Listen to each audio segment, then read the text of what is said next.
If you haven't heard yet, we've been in the midst of a persistent and ongoing diesel technician challenge. Some may call it a shortage. But what many of you folks are overlooking is that part of this shortage involves the problems associating with adopting and using new maintenance technologies. Well, can the revolution in predictive analytics and digitalization that's taking place in the fleet maintenance space, is it going to pave the way for newer and a tech-savvier generation of technicians? Said technicians twice, let's go. And for fleets and providers with thousands of existing workers, what will we need to look at in order to retain and train their existing workforce? Well, folks, it's your lucky day because we're going to find out in this episode of Loaded and Rolling.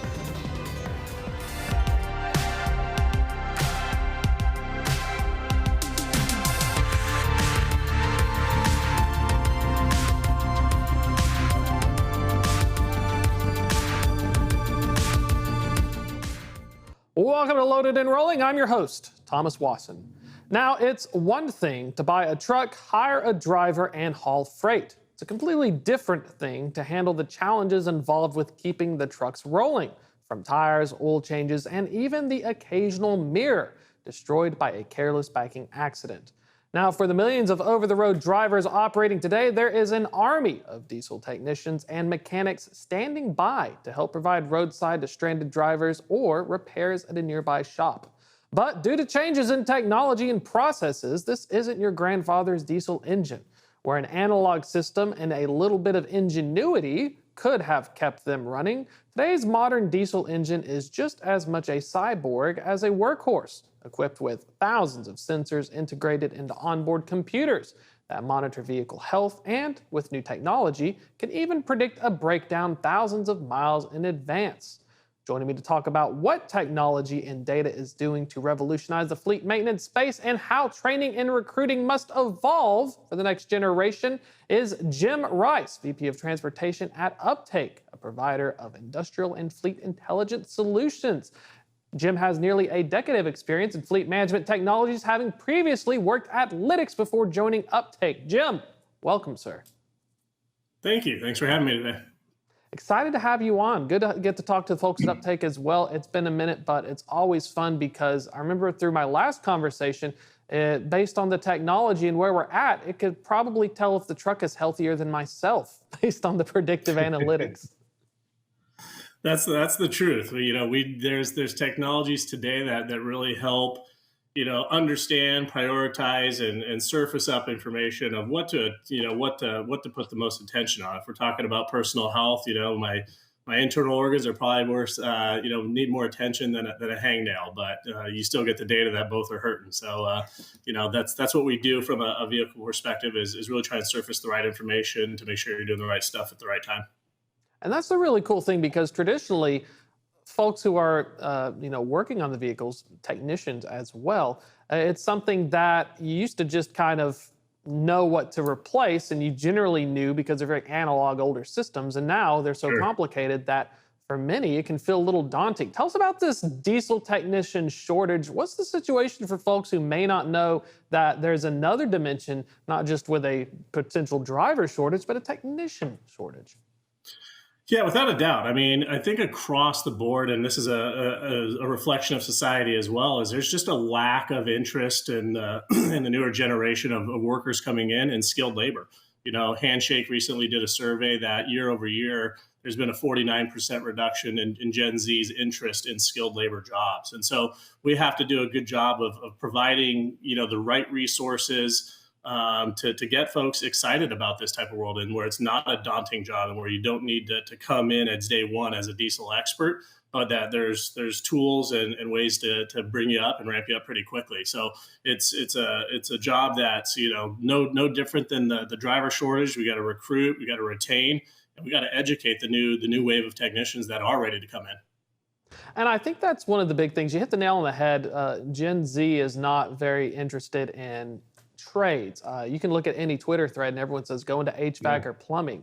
But, from a technician standpoint, is this something where we're going to have to just see a lot more pay, or is this changing the very nature of the job? Or what are some of the biggest hurdles that folks are currently dealing with when, it's preventing us from grabbing more folks in the maintenance and diesel areas? Sure. I think pay is part of it, right? We're probably going to have to step up and understand that, the investment in folks to attract, talent is going to have to come. But I also think it's putting technicians in the right position to be successful. And so by investing in technology, the new, Gen Zs and the newer technicians, they are used to technology. This is not an antiquated thing. Everything that they do in their life and in their personal life and outside revolves around a screen, revolves around technology, around insights and AI and things of that nature. So what you're going to have to do is invest in those types of resources to make someone feel comfortable about their new role and about getting into this field and saying, hey, I can be successful and make a career out of this because there's tools to help me along, right? And so it's not just reliant on old school manuals and OEM recommendations and things of that nature. If you invest in the right things out there, it'll be a more attractive job for this generation. I think that's the biggest challenge is getting the word out there because you said with OEMs and manuals, it does feel like OEMs are making more complicated systems, but there's not a really good job so far of explaining the opportunities for it and changing the view of the job, which is more of like, I'm going to be stuck covered in, stuff, various types of fluids trying to fix these things. And now instead I'm plugging in through a front bus terminal, looking at it, a very intricate diagnostic. Is there anything involving the training space? Is this something where, are there currently anything to help the older workers who may not be, used to it? Or is this something where the schools themselves were still playing catch up to the tech that's being made? Probably a little bit of both, right? I think there's schools that are involved that are playing catch up, right? And even our friends over at Diesel Laptops had a nice announcement this week about a technician university and things of that. So I think you'll see continued innovation and improvement in trade schools. And what that does is that allows you to reach out and start recruiting at an earlier age at the high schools, at the different types of programs, work programs that are available. You're going to have to invest in that type of in those types of resources to make it an attractive thing to join one of those schools and get trained up. On the flip side, there's also becoming an increasing world where virtual technicians are good. So maybe it is a world where somebody's been wrenching on trucks for the last 15, 20 years, and they're tired of covered head to toe in grease, like you mentioned. And now there's ways to do some diagnostic and virtual troubleshooting to where then you can communicate with somebody that is working on the trucks, but they're still providing valuable experience. So there's a transition phase that we're seeing where a virtual mechanic and a breakdown center and things like that can really walk through some of the technicians about what to do and what to work on, so that we're not spending too much time kind of chasing around problems on the truck that aren't really relevant at that time. So virtual technicians is an area I expect to see some pretty good growth in the coming years. I think that's something like, it's almost like leaving money on the table. A virtual technician sounds great. A lot of these folks who have the skills and the knowledge are looking to retire. You offered me a Yeah. job where I can make even a decent amount chilling out from home and I'm just on call. I can only imagine that we'll see a growth in that because now you're at a shop, you've got a newer, younger workforce. It's like, call Bob. You get Bob on the phone. Hey, I'm plugging it in. Here's my bus reading. Here's everything else. What should I do, Bob? And then Bob doesn't have to. Bob can now help 20 techs instead of just one in the shop. And think about it as a career pathing for that technician that is working on it, right? There's aspirations right there to say, hey, if I put in my time and I get good at this, there is light at the end of the tunnel where I can do this virtual technician. So as of before, it's, hey, if I'm a mechanic, I'm going to be doing this for the next 20, 25, 30 years, and I'm going to be in the shop and I'm going to do the same things. That's changing, right? And so if you can create an environment that shows career path, that's huge for Gen Z, right? Everybody wants to be able to say, where am I going to be at in 5 years, 10 years, not just where it's at today. And I think as you adopt those types of things, you'll be able to recruit a broader set of folks that are interested in this.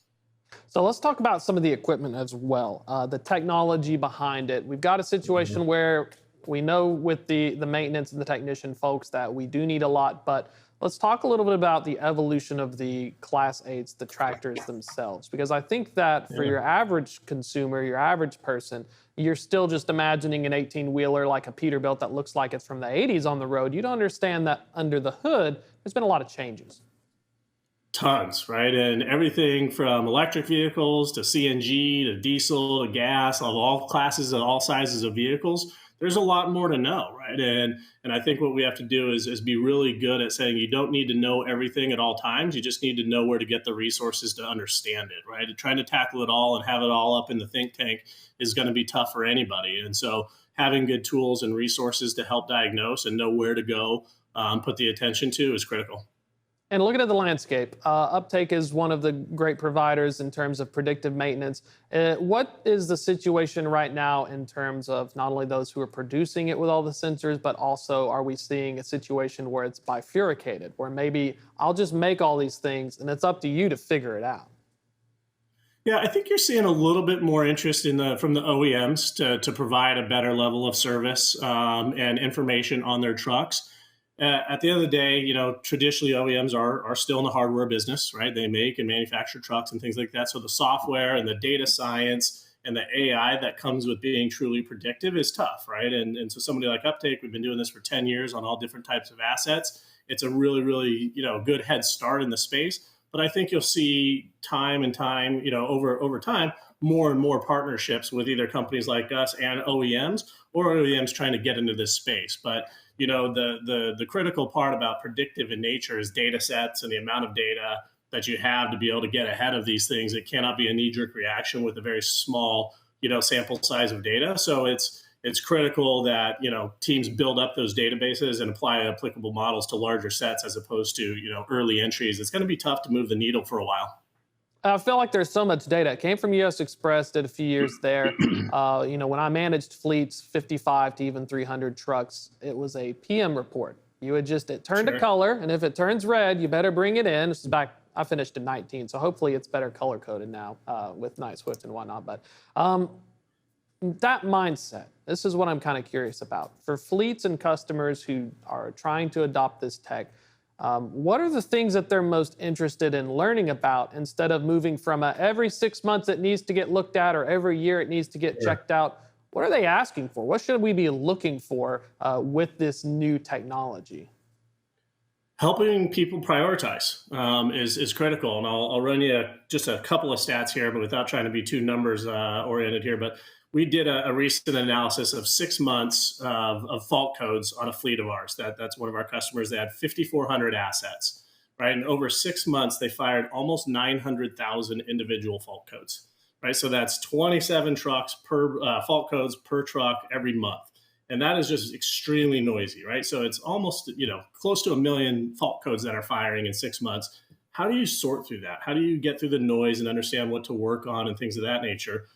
What Uptake did is we went through and said, hey, prioritize this. We fired off 1,600 insights. We went from 860,000 to 1,600 insights to say, hey, these are the things that you need to be working on, right? And those insights are a combination of fault code A plus fault code B plus fault code C equals an insight. And so what we're doing is trying to really help people focus and prioritize where to work, what truck to work on, and when to work on it, right?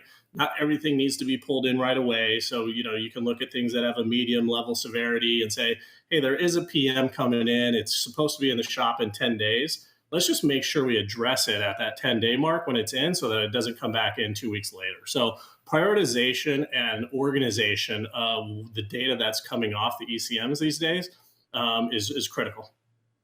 And I'm kind of curious because from my experience running fleets, the larger fleets I didn't really experience it, but the smaller ones I did, which is particulate. You're deaf, you're having to do regions that's getting clogged up. I wonder if one of the gateways for one of the biggest low-hanging fruits that fleets are having is the drivers are just running them, and with these NOx and all the other EPA guidelines having to have emissions control, the emissions control devices are having more problems, causing the issues. I always wondered if that was something that was like the lowest hanging fruit, or if you look through all those fault codes, was there like one thing that drivers just kept doing that, a casual observer be like, man, I need to work on that? Yeah, after treatment, you hit it on the head. That's our number one thing. It's the number one value prop. You can identify, is it a driver running it incorrectly and not finishing out a regen or things like that, or is it truly an issue?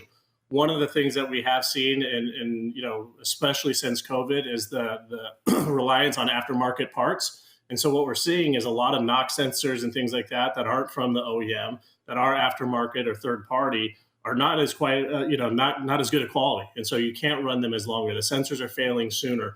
They're presenting more issues. And so it's a trade-off. You can get the parts, they may be cheaper, but they're not going to last as long. And so it's changing some of the PM scheduling and things like that. But really, if we look at, what do our customers experience the most, it's really around after treatment engine and emissions type of issues that, can cause you to derail. You're on the side of the road, need to get a tow, things of that nature. Those are all really, really impactful to the business in a negative way. I've had it happen before. It's all fun and games till it bricks itself because the driver didn't go Yeah. fast enough to burn it off, and then you're a $600 to $800 tow bill later. It's not a fun time. Curious, look, forward thinking here. We hear a lot EPA guidelines, regulations, and whatnot in terms of increasing the amount of aftermarket, NOx removal. Looking at the future, is this something where we will need more predictive analytics? Because my assumption is we're just going to have two installed instead of one, and we're just going to have twice as many problems, but we will have less emissions. Yeah, I think anytime you're investing and getting ahead of a problem before it becomes a sidelining problem, you're in good shape. So I think, the interesting part of how this technology will evolve is, can you get down to, you have 12 hours left, right? And things like that. And nobody's really at that point because there's so many outside factors in terms of ambient air temperature, what you're hauling, load size, things of that nature, to where that's kind of the, the evolving phase. But in reality, yes, we're going to need to get better at predicting things before they happen. Fault codes by nature are reactive. Hey, you have a problem with this. Well, yeah, gee, thank you. I'm on the side of the road. I'm very well aware that there's a problem. And so it's analyzing sensor data. It's really trying to understand, hey, historically, if you see this over the course of 5 to 7 days, you're going to have a problem. And so when do we alert you all about that problem that's upcoming?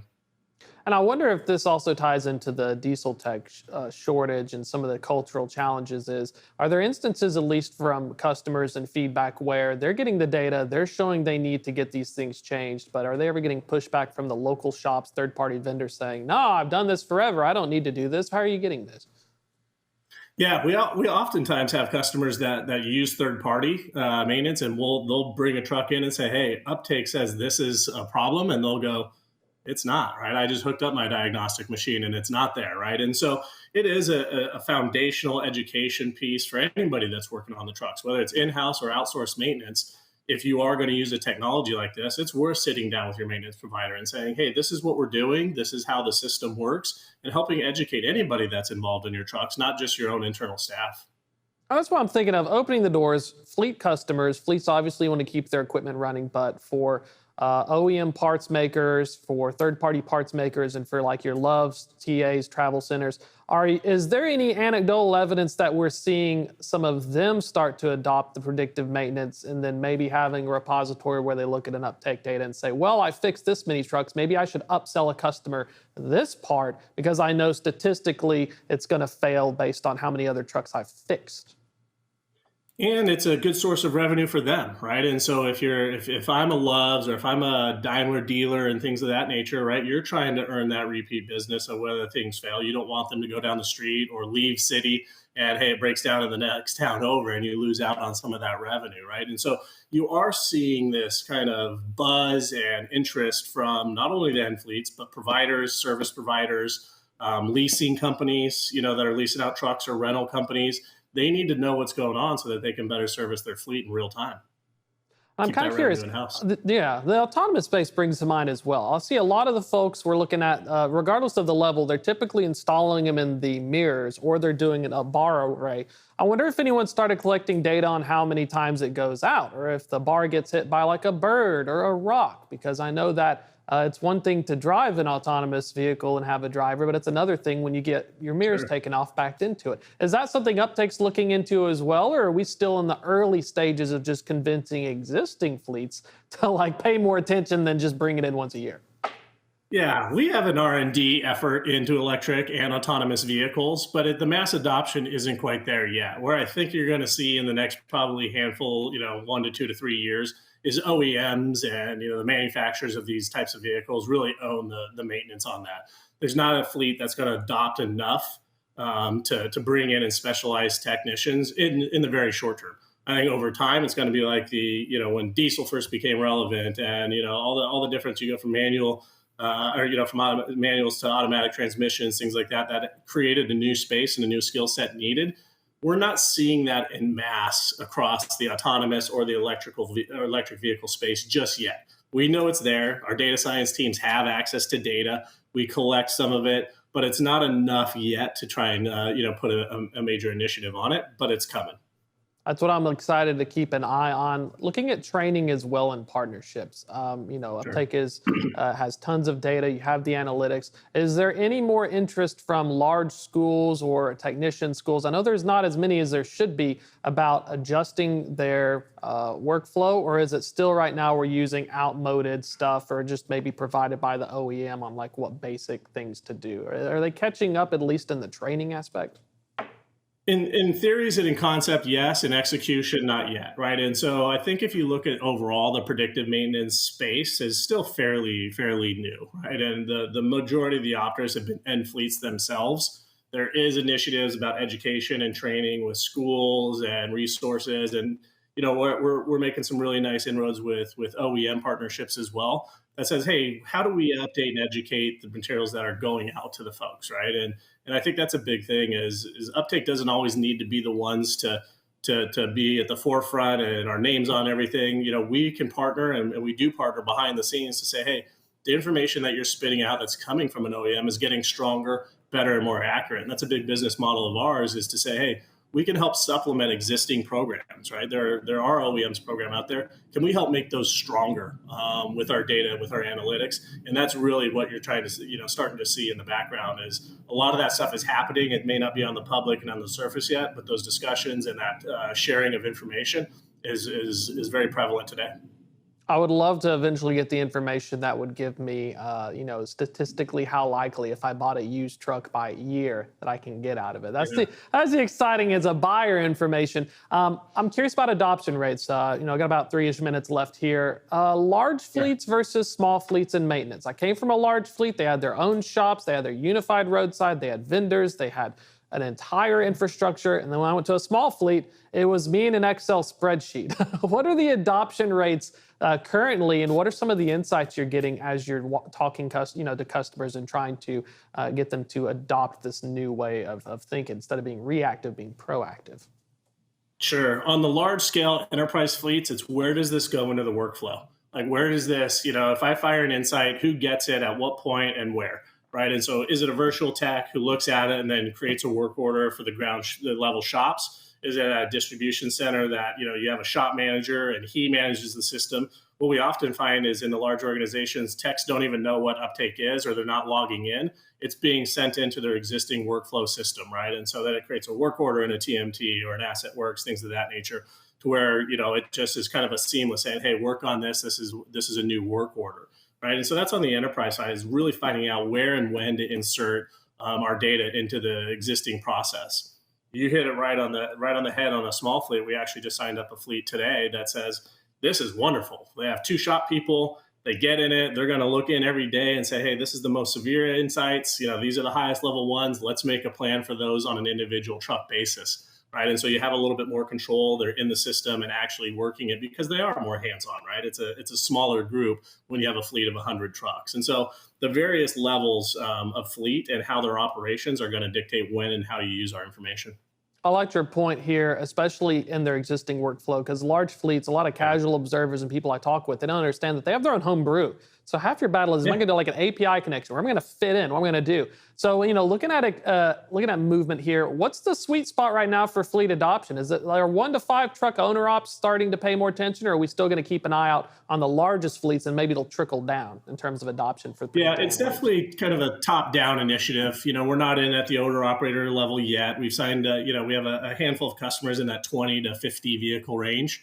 And they're really excited when you get to it, but there's a lot of dependencies there and some older trucks that don't give sensor data and things of that nature, to where you need a good data source to power predictive. And so, the enterprise is definitely kind of top down, top and moving down, almost the way cameras were. I kind of grew up in the camera space. Analytics was very enterprise heavy to start, and it kind of moved downstream over as people get more comfortable with the technology. So I think cutting edge, bleeding edge companies are going to lead the foray into this space. That could be a small market type of company at the outset, but primarily you're going to see the adoption and kind of mid and enterprise size fleets for sure.